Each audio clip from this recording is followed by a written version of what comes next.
Bonjour, dans cette vidéo, tu vas apprendre à modifier l'écriture d'une fraction. Alors oui, une fraction peut avoir différentes écritures. On le voit ici, on va avoir à compléter à chaque fois les petits points par un nombre parce que chaque fraction ici est égale à une autre fraction. La question va être comment on fait pour modifier l'écriture de ces fractions. Alors petit rappel très rapide géométrique, pourquoi une fraction peut s'écrire de différentes façons. Un petit schéma. Bien là, j'ai un petit rectangle, qu'est-ce que j'ai fait? Je l'ai partagé en deux. Autrement dit, j'ai hachuré un morceau sur deux, soit un demi. Mais ce choix est arbitraire. J'aurais pu très bien, plutôt que de partager mon rectangle en deux, le partager en quatre. Du coup, qu'est-ce qui se passe? Si je partage ce rectangle en quatre, des morceaux, j'en ai quatre. Donc le partage, il est sur 4. Et j'en ai hachuré combien des morceaux? Bien, j'en ai hachuré un ici et deux. J'en ai donc hachuré 2 sur 4. Bien, pourtant, c'est la même surface qui est représentée. Ici, un demi quand on parle de demi, et là, 2 quarts quand on parle de quart. Eh bien oui, là, on vient de montrer géométriquement que 1 demi, c'est égal à 2 quarts. Donc, ceci prouve bien là que des fractions peuvent s'écrire de différentes façons. J'ai fait le choix de le partager en 4, mais j'aurais pu le partager en 8, en 10, en 12, etc. Alors, revenons à notre exercice. Je voudrais là, ici, écrire 3 quarts, mais en huitième. Comment faire pour passer des quarts au huitième? Eh bien, pour cela, on va rappeler une propriété qui nous dit que on ne change pas une fraction lorsqu'on multiplie ou divise son numérateur et son dénominateur par un même nombre. C'est-à-dire que si je multiplie, par exemple, par 5 en bas et par 5 en haut, j'obtiendrai donc des nouveaux nombres, ça me donnera deux fractions qui resteront strictement égales. Alors, concrètement, ça va donner quoi? Eh bien, là j'ai 3 quarts et là j'ai quelque chose sur 8. En fait, je vois que je suis passé de 4 à 8. Comment je suis passé de 4 à 8? Alors, ce qu'il faudrait, si je veux appliquer ma règle, il faudrait que je trouve une multiplication ou une division qui me fasse passer de 4 à 8. Bon, ça c'est très facile. Une multiplication, c'est x 2. Si je fais 4 fois 2, je trouve 8. Eh bien, si je fais x 2 en bas au dénominateur, je fais x 2 en haut au numérateur. Ça me donne quoi? Eh bien, c'est très facile, là encore. 3 fois 2, 6. Résultat, 6 huitièmes. La fraction 3 quarts est égale à la fraction 6 sur 8. On a là deux fractions égales tout simplement en multipliant en haut et en bas par 2. Alors, important, il faut toujours multiplier en haut et en bas par le même nombre. Si tu multiplies par des nombres différents, c'est faux. Ou diviser en haut et en bas par le même nombre. Mais attention, additionner ou soustraire en haut et en bas par le même nombre, ça ne marche pas. Cette propriété n'est pas vraie. Passons au cas suivant. Je voudrais ici compléter le nombre qui est là. Alors, ce que je vais faire, eh bien, je vais regarder s'il n'y a pas moyen de voir comment en haut j'ai fait pour passer de 12 à 3. Comment on passe de 12 à 3? 12 fois quelque chose donne 3. Non, ça ne marche pas. Par contre, 12 divisé par 4, ça marche bien, donne 3. 12 divisé par 4 donne 3. Eh bien, ok, dans ce cas-là, je vais faire pareil en bas et je vais diviser par 4. On ne change pas une fraction en divisant au numérateur et au dénominateur par un même nombre. Eh bien, 12 divisé par 4, ça donne 4. La fraction 12 sur 16 est égale à 3 quarts. Tu vois là, mine de rien, on a déjà présenté trois fractions différentes pour la même quantité, le même partage. 3 quarts, c'est pareil que 6 huitièmes. 3 quarts, c'est pareil que 12 seizièmes. Donc finalement, 3 quarts, 12 seizièmes, 6 huitièmes sont égales. Passons au suivant. Alors là, c'est dans l'autre sens, mais ce n'est pas grave. Eh bien, je voudrais donc trouver ce nombre-là. Par contre, je vois le passage ici pour passer de 7 à 56. Donc, pareil, on va mettre une petite flèche et on va réfléchir comment on peut passer de 7 à 56. Alors, il faut connaître ces tables de multiplication quand même. 7 fois quelque chose donne 56? Oui. 7 fois 8. 7 fois 8, 56. Très bien. Bien, dans ce cas-là, pareil. Comment passe-t-on de 3 à l'autre? Eh bien, je vais multiplier par 8. Et je vais donc effectuer 3 fois 8 qui me donne 24. Eh bien, la fraction 3 septièmes, c'est pareil que la fraction 24 sur 56.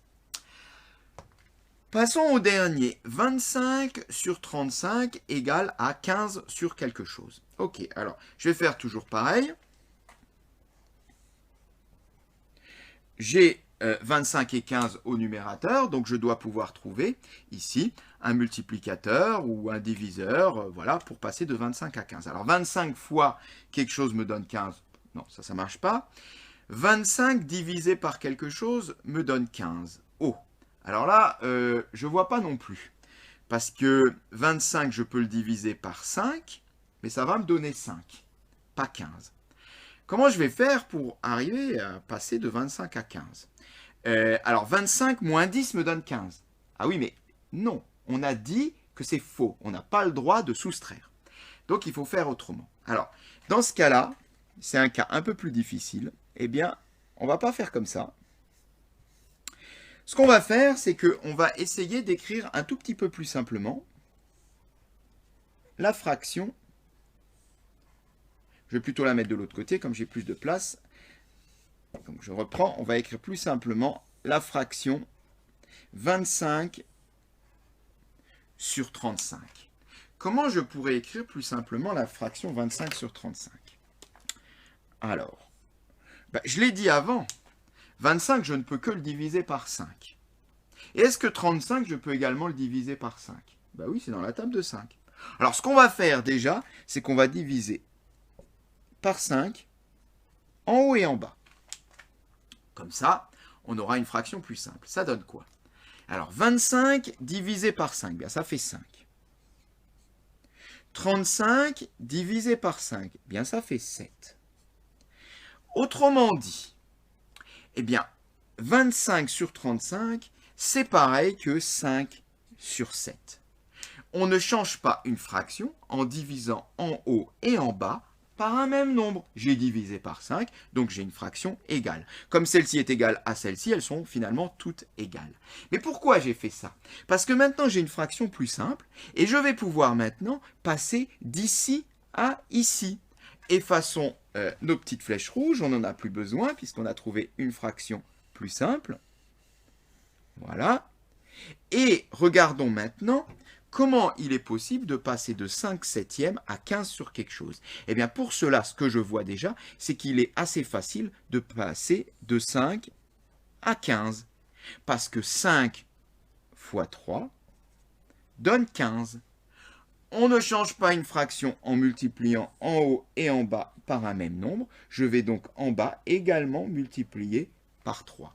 Je multiplie par 3 en haut, ça me fait 15.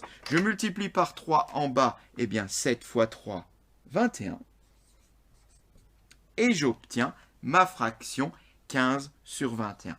Eh bien, 25 sur 35 est égal à 15 sur 21. Alors là, tu vois, c'est quand même un petit peu moins visible que 25 sur 35 égale 15 sur 21 parce que les nombres ici ne sont pas multiples l'un de l'autre. On était obligé de passer par une fraction intermédiaire. Voilà pour ce dernier et cette séquence est terminée.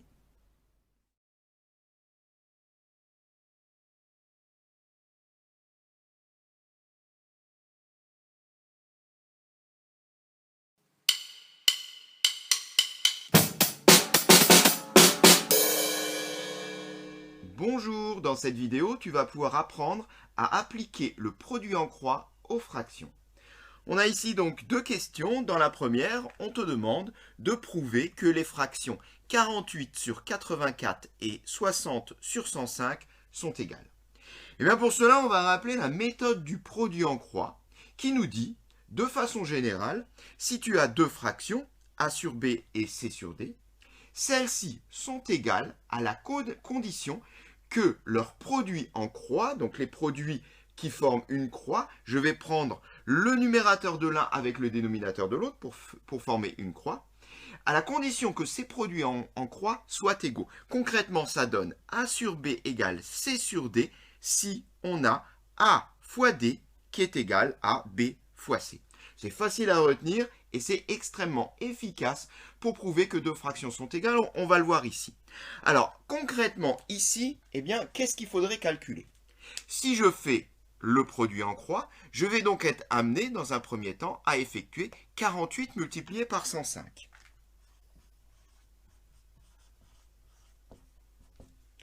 Puis, l'autre morceau de la croix, l'autre diagonale, 84 multiplié par 60.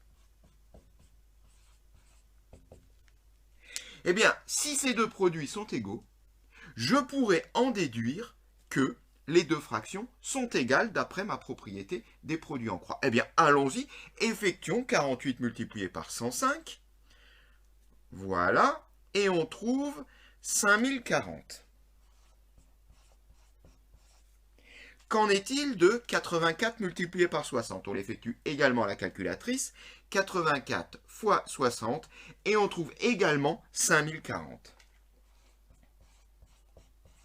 Eh bien, les produits en croix sont égaux, on en déduit que les fractions sont égales, on peut l'écrire. Les fractions 48 sur 84 et 60 sur 105 sont également égales. On peut passer à la deuxième question où cette fois-ci, eh bien, on ne te demande pas de prouver que deux fractions sont égales, on le dit qu'elles sont égales. Mais la question est de retrouver l'une d'entre elles, parce que l'une d'entre elles n'est pas parfaitement définie. Trouver une fraction de dénominateur 56. Je voudrais donc trouver une fraction dont je connais le dénominateur, 56, mais dont je ne connais pas le numérateur, x. Et cette fraction-là, on te dit quand même qu'elle est égale aux deux autres.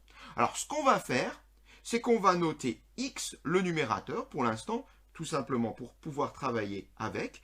Et on va dire que la fraction, eh bien, x sur 56, que je vais noter, x sur 56, est égale à l'une des deux autres. Alors, on est à la question 2, voilà.